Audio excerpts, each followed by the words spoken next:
Hello, everyone. This is Age of Bison, and for today's cast, we have Game 3 in the Team 1v1 tournament between Ewo Ewo and Pistol Pete. Um, so, Ewo Ewo is one of the player of Baturan's team, Minutemen Rush, and Pistol Pete is part of the anti-Duck Squad led by Madonna. For those who wouldn't know, this tournament is kind of like the Davis Cup, where each and every player plays three 1v1 versus another player of a team of players. It's a play all three. You try to get as much point as possible for your team. Whoever team gets the most point wins the tournament. And the twist on this match is that on this thing is player can be live coached during the tournament by members of their team. I am joined today with Platypus. How are you doing? Doing pretty good. Hopefully, everyone can hear me with an actual freaking microphone for the first time. So, hoping that a lot of our mic issues, well, my mic issues, get cleaned up here and we can finally get some relatively, focused on what's important, which is how good these players are and how good this game can be at times. I was also going to point out that in this matchup, I know both these players very well as members of the Sunbros and long term sparring partners of sorts. Pete is a very kind of standard player. His French, though, is very flexible. He knows all of the old legacy builds, whether it's semi FFs, FFs, stagecoach plays. So, yep, even his deck standard. I mean, this is a very, very well versed player in kind of what you could call classic France. Whereas Iwo, I mean, he has really adopted Hausa. It's definitely his strongest civ. He just knows this civ super well. He knows all the ins and out of it, the age up options, the merc options, the different ways you can get techs, and really maximize this civ. Mhm. And this map, both of these civs are really benefit from the trade. I would imagine that it's going to boil down to pretty intense mid game, or not mid game, but mid Mhm. map fight early in H2 for who asserts dominance. I don't know about your thoughts, Dunamai, but I would imagine that France needs to get to H3 to win because the H2 units of Hausa are just going to scale a lot. Yeah, I agree. Honestly, as I'm switching on to C scouting, uh, if I would give it to France, but if it was anyone other than Iwo Iwo playing Hausa, I would give it to France. But as you said, Iwo has really got a grasp of his African civs. He's really, really good with them. So I think it's anyone's game. I think so, and these players, I mean, I know there's an elo gap of about 100, but Pistol Pete has played this Civ for a very long time, and Evo Evo has also played this Civ. So I think it's going to ultimately come down to, both these players are relatively mechanically the same. It's going to come down to the strategies, and basically, can Evo punish France while being in age two, but then also not take the age three tempo of France Mhm. too harshly? It's So, definitely a kind of like a Brit versus French matchup, right? You want to get Hausa wants to take the map, lock it down, take the age three timing attack most likely, just tie it or win it, and then use that better economy and infrastructure and units to overwhelm France.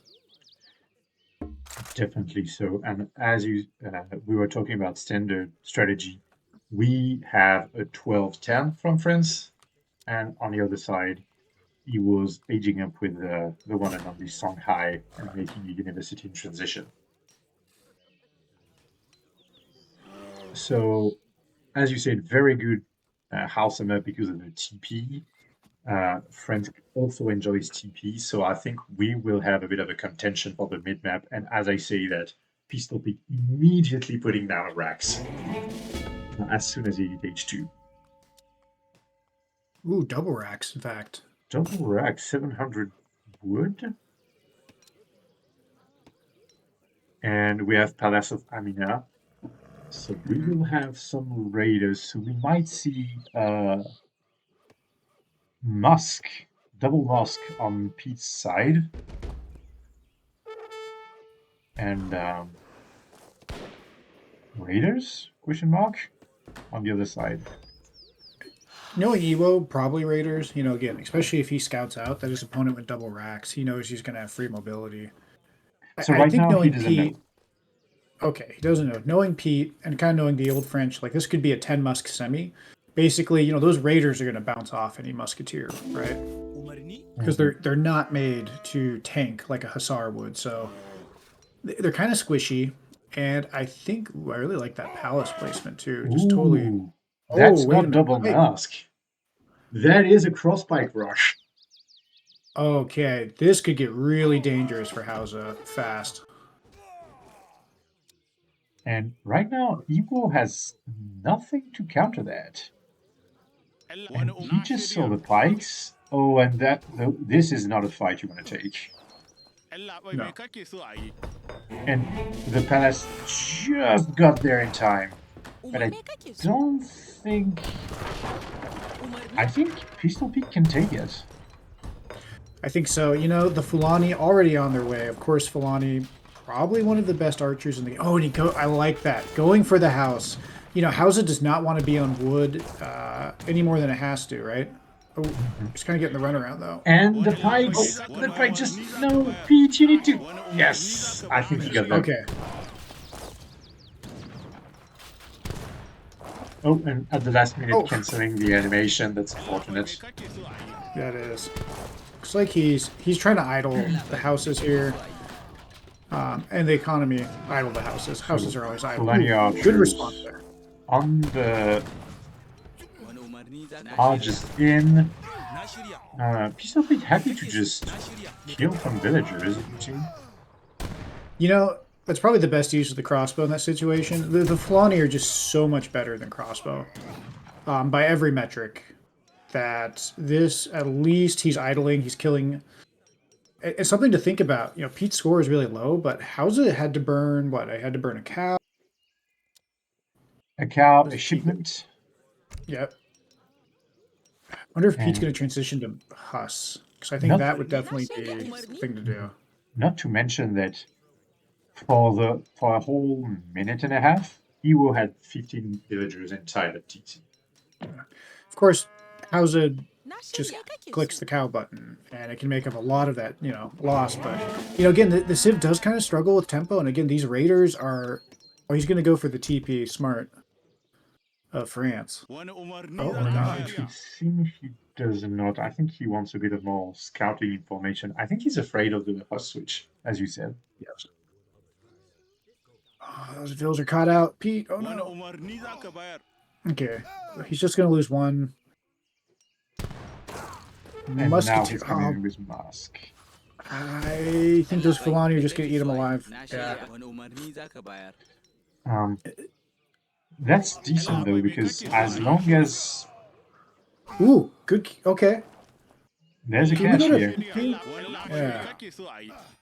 so that's pretty decent. Unfortunately, the Raider will be able to get away. These guys are fast, 17. Pete is 1k behind, but Hausa tends to overscore. Yes. Um, and Pete's I think just happy to keep on keeping picking on. crossbow. He's You know, raiding I the would crossbow. say, yep, I really like getting great coats. You know, if you're up against Yulons, Step Riders, or Hausa, you got to get the upgrade for your bills. You're not able to be everywhere all at once. I also like him putting his army a bit back, so that way if Evo pushes in and starts sieging his racks, right, like he doesn't necessarily catch the full army. Really good game sense there from Pete. Now, as scary as Hausa is, yep, he's sending the 700 coin. I think Pete's going to try to age behind this, especially based on the macro. Um, yeah. Oh, and he's got a Are stable you out. sure? Because he's making a hussar, so maybe the 700 coin is just for that. And look at that game sense. Yep. Iwo knows he's gonna house switch, and there's 5 jab riders. There he is. He's got wood now from the 700 wood upgrade, and here comes the swarm. You know, this is really a gnarly swarm. Good job, Pete. There, keeping his units back. There's a good amount of raiders, but they're not necessarily going to siege that fast. And Wonder I if Pete's going saw to it on bother. their way, and these guys are out of position. Like, you Ooh, can. yeah. Turn around, Pete. Turn around. Yep, That's there a we go. long ride home. But you know what? He will Cav pathing. just, yeah, that's unfortunate. Even though those musketeers, yeah, Okay. that could be a decent raid, but Pistol Pete's The gonna thing, have to microwave very, very well.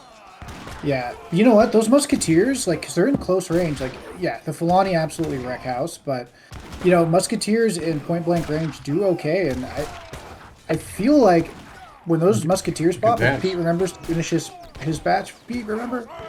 Oh no, not back. Oh, Okay. that could be game Yep. here. Yeah. And again, those Fulani, I mean, they're just the best, age 2 and even age 3 and probably age 4. Light infantry in the game, even though they did take a very slight nerf recently in their speed, so at least you can run away from them. Because before they were what, 4.5, I believe. Yes, 4.5. Now 4.25. Yeah, they're a longbow without the animation issues, but then much less range, but more HP. I mean, they're just great. But again, Hausa kind of gets stuck in age 2 now. If Pete could just figure out a way to get to age 3, I think So he would have a much better time. I was comparing the decks. Keep in mind, Pete, because of the standard nature of his deck, has 600 coins, so he's not stuck in H2. Hmm. Ewo, Yeah, on the he's other got. side, is sending 700 coins, so he might go to H3 right away, but if he so decides to make unit with that, he will be stuck in H2. Yeah. It looks like Evo's starting to expand on the map, getting trade posts. I think this is exactly what you need to be doing as Hausa, right? Because, France should also have been doing the same thing behind that rush. I know it didn't quite go as he wanted. Pike rush is always very kind of on the razor's margin, for error. But, I mean, look, Pete's score is catching up. And I think if he just locked the TP down while Hausa tries to age behind this or stacks res, he could get back into this. But it's so scary. You know what I mean? When you're in Pete's position, it looks like, is he... Oh, we got to fight. Pistol Pete decides to go in, just poking and probing for now. Fulani are just putting a lot of pressure on these crossbows. Decent micro from Pete. Yeah, good switch in there. And those Huss are pretty tanky. I mean, Huss are Huss.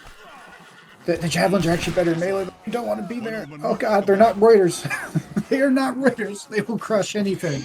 Not anything, but Cav and melee. Oh no, the surround is in. Yeah, Oh I boy. think that's pretty much game. What does Pete have? Pete only has 7 masks at that point. You need to move them back and hope he loses time sitting down with racks. Mm-hmm.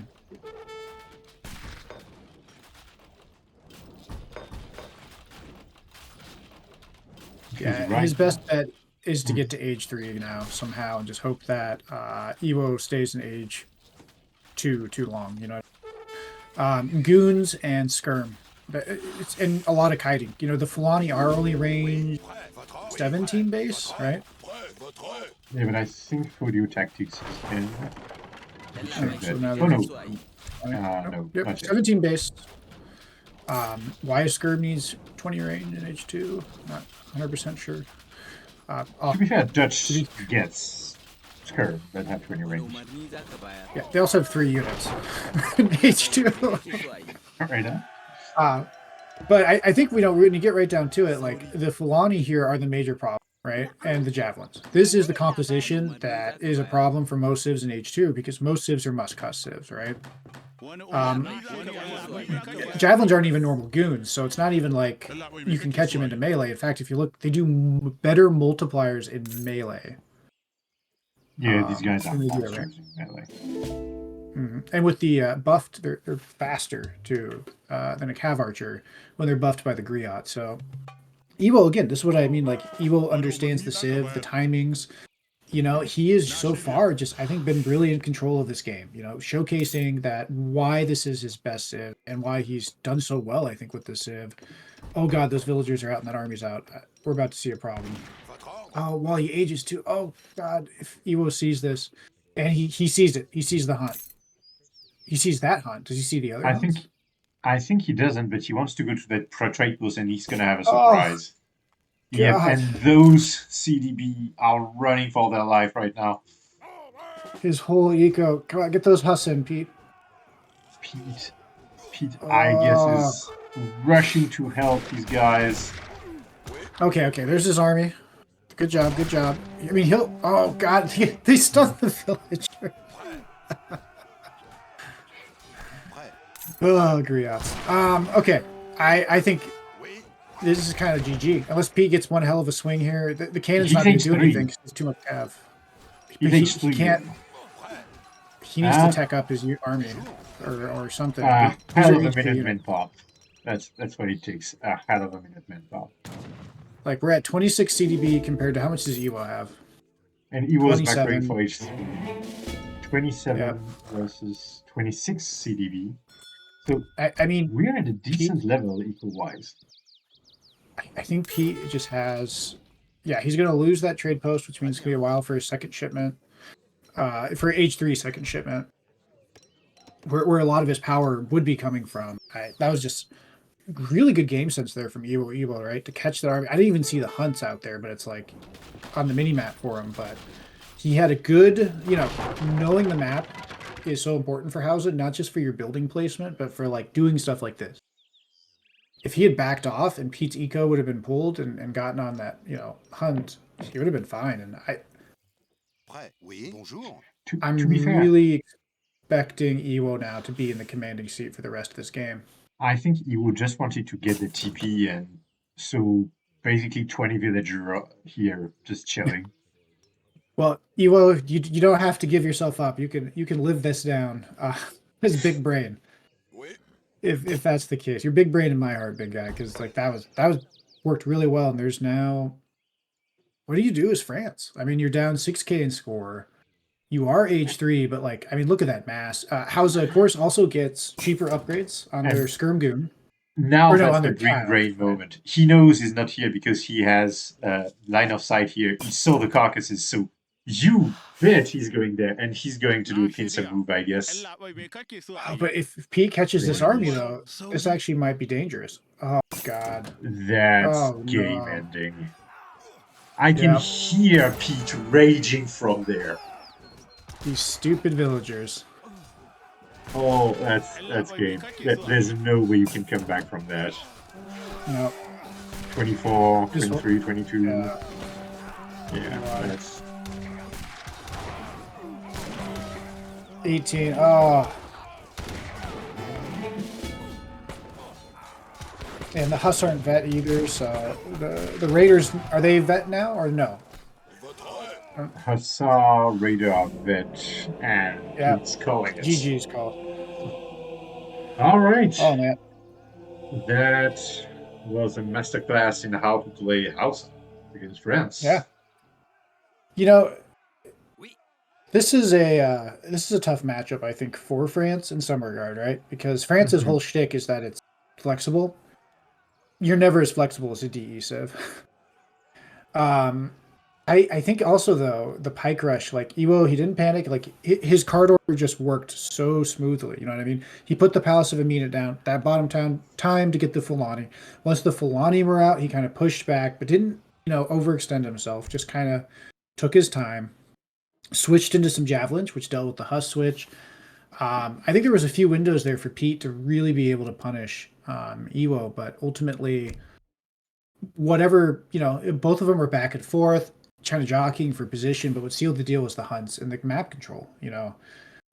This is a map where I think for France to win, it has to take the trade line. It has to contain the opponent, and it's tough. When you do a 12-20, you're really banking on the ability to do a lot of damage early, right? Because you're not going to have the economy that you would otherwise. Mhm. And truly, in Pete's case, he took a bit of a gamble, which is what that play is. And Evo, I think, took the, because the way his Civ is set up in H2, he was able to be a bit safer and he just didn't make mistakes, big mistakes. So a lot of kudos to both players. Again, this is a play all three. This is a team format, so it'll ultimately depend on the combined might of each side, right? But Mhm. this was been an absolutely great start to a series with the first two casted games being very interested, and now again we've been seeing a lot of new versus old style here between these two. Um, we lost you here for a bit, Platt, but Oh, basically what I wanted to add to that was um, France wants to be H3 to have these wonderful shipment booms, skirmishers, but I think Pete was afraid that a straight FF would just basically tell Iwo to wreck the whole base with raiders. So he wanted to switch it up and establish dominance and map control real quick. And Iwo just played right into that. Like he shipped the right thing. Understood that he had basically no counter to javelin riders because that was not a heavy archaic infantry deck. So he just didn't have a lot of stuff going on in H2. And once the first push was out, he had to keep his military up because else he would just lose. And when he thought he could go H3, the mass was just too much and he lost everything.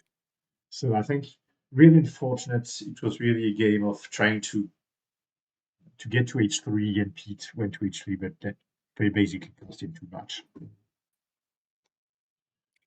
yeah, I don't know where exactly you lost me. I guess I can fix my mic, but the Alaskan internet will never. Connection will probably never be the best. What I was basically saying, I think what France wanted to do is lock the map down, and it just didn't work. When you 12-10, you sacrifice so much eco for tempo that it's not an all in, but it's definitely you have to get damage done. Evo he defended really well, defended really clean, and I think he ultimately set himself up for long term scaling. So, GG's to both players. They're both good, solid players. Kind of showing the mindset of what these civs want to do. And unfortunately, I think Evo just his experience, his civ, and more flexibility. To be fair to Pete, I think if you're Hausa, you have a little bit more comfort into like H2 pressure, right? It's the FFs or the semi FF contain play that can be really difficult for Hausa to deal with. So again, GG to both players. Something to point out too is that Evo did get to counterpick this one since Pete had won game two. So Mhm. just really good job from Evo strategizing wise. I really enjoyed this game, and I look forward to how both these players will do moving on. All right, folks, if you like what you saw, please leave a like and subscribe. Um, do also join the Sunbros Discord if you want to see the final scores of this Team 1v1 tournament. Any final thoughts? Yeah, everyone let me know if my mic comes in semi decent because I actually bought a mic. So hopefully you will all hear my voice instead of it sounding like I'm casting from the bottom of the Arctic Ocean while being attacked by walruses. So, um, again, this we'll try to post some like series information too onto the YouTube. But yeah, Sunbros is the best place to get up to date. And again, these are events that we try to run a couple times a year. So if you're a mid-level player, we always encourage you to drop by, share us your strategies, your triumphs, your failures, and we are looking forward to casting as many of these as we are capable moving forward. Thanks and have a great day.